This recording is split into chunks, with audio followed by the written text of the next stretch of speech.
Ladies and gentlemen, good morning. Happy Friday, and today we are on day number 50. May God bless you on this journey that you have taken so long. So if you have started from day one until now, I just want to say you are a very special somebody.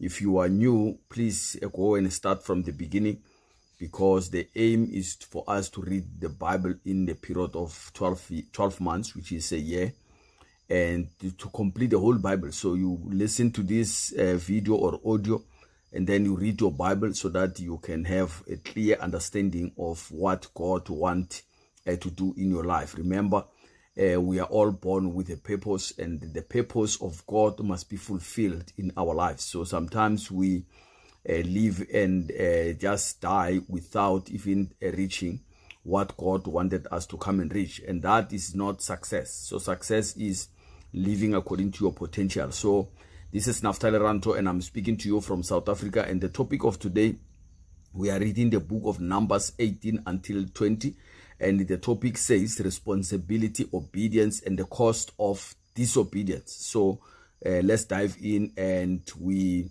don't take long. So if you check the summary of these 3 chapters of Numbers, they highlight the importance of responsibility, obedience, and the severe consequences of disobedience.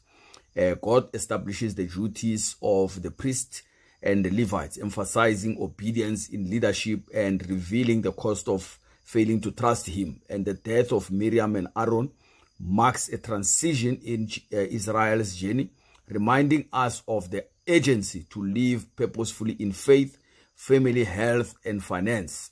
So, and then we have 3 points to touch on this today's Bible study. The first one is the responsibility of the priests and the Levites. If you check Numbers chapter 18, verse 1 to 32, God assigns Aaron and his sons the duty of priesthood, making them responsible for the sanctuary and the people's atonement. And the Levites are given the role of serving the priest, ensuring the proper functioning of the tabernacle. And tithes and offerings are established as a provision for the Levites, teaching the principle of honoring God with our resources.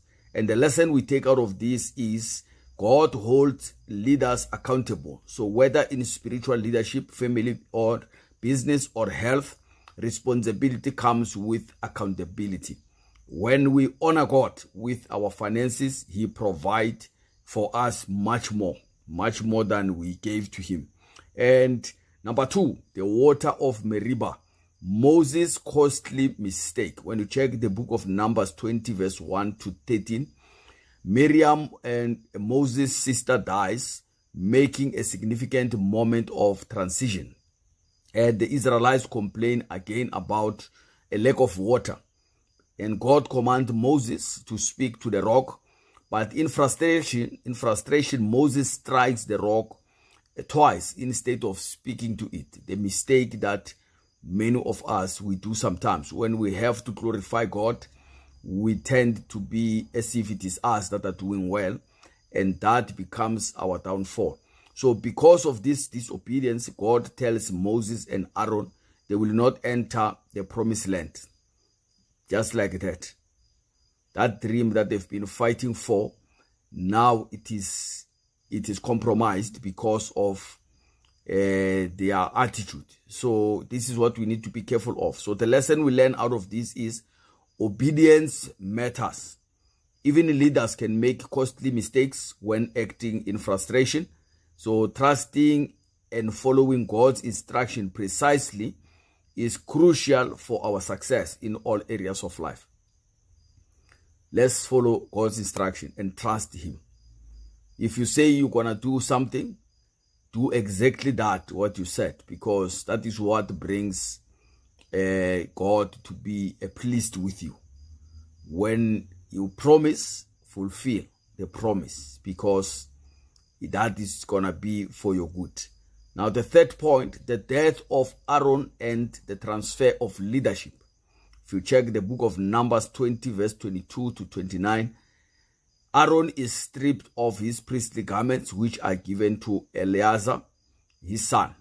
Aaron dies on Mount Hor, making another leadership transition. The people mourn for Aaron for 30 days, recognizing his role in their journey. And the lesson we take out of that is seasons of leadership change are part of God's plan. When it is time, if I don't fulfill what God wants me to fulfill, he gets a replacement, because the plan of God must be fulfilled. It can't fail because of me. It will be achieved one way or another.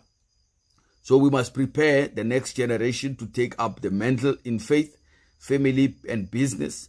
Living a legacy of faithfulness is key to a purposeful life. So, but we should not forget that we are still held accountable for our actions as well. So now let's check some key takeaways that you can take for yourself to live a purposeful living or the purposeful life. We have 4 points. The first one is responsibility comes with accountability. Leaders, parents, and business owners must serve faithfully, knowing they are entrusted by God. The Bible says there is no authority except that which was established by God. So whenever you find yourself having to serve, you must know that if you are having people that you need to take care, you must know that you were given that role by God, and he's going to hold you accountable and responsible for whatever that you are going to do with those people. Being it your family, your children, they don't belong to you, they belong to God, but he gave to you to manage. And number 2, obedience is crucial. Acting out of frustration or disobedience can lead to major setbacks. So whenever we do things because we are pressurized, we always go wrong. We always make a mistake. So try to be calm and collected. And if things don't go the way you want, do not overreact. Just be yourself and do things as allow the process to complete. Don't short circuit the process. Number 3, transition and leadership shifts are necessary. We must prepare future leaders while ensuring we fulfill our purpose. So we are helping others, but we are also helping ourselves. So we stretch the hand to assist, but we are also helping each ourselves. Number 4, trusting God in challenging times is essential. Complaining and doubting hinder progress, while faith and obedience lead to provision. So we must always stop complaining and doubting, because that is not helping us, and actually it is stopping us to achieve whatever that God has said that we are going to achieve. So yeah, with that being said, ladies and gentlemen, I believe that something is happening. You are learning out of this. Challenges will always come. Problems will always be there. I still experience also problems today. But you know what? I don't bother myself with these problems, because Jesus said, seek first the kingdom of God and its righteousness, and all these things shall be added to you. So meaning, the only thing I need to worry about is to seek the kingdom of God and to make sure that I align myself righteously with the kingdom, or with the principles of the kingdom of God. Once I get that correctly, everything else will be sorted. It will be sorted. It will fix itself, because once you follow the law of the Almighty, then everything that he promised, he is going to fulfill it. There is no way. God answers prayers. God never fails. It's just that we sometimes become anxious. We sometimes become frustrated, and we want God to listen, to obey to our voice. God is not working like that. He put the law, and we submit to the law, and we get the answer or the results of what was promised. Yeah, so that is it. Happy weekend, and tomorrow we continue. Remember, no holiday. We are still going to carry on tomorrow with our day number 51. So may God bless you. Have a wonderful day with your family and a blessed weekend. Those that are traveling, travel safe. Remember, what you do today, you are going to reap tomorrow. God bless you. Bye-bye.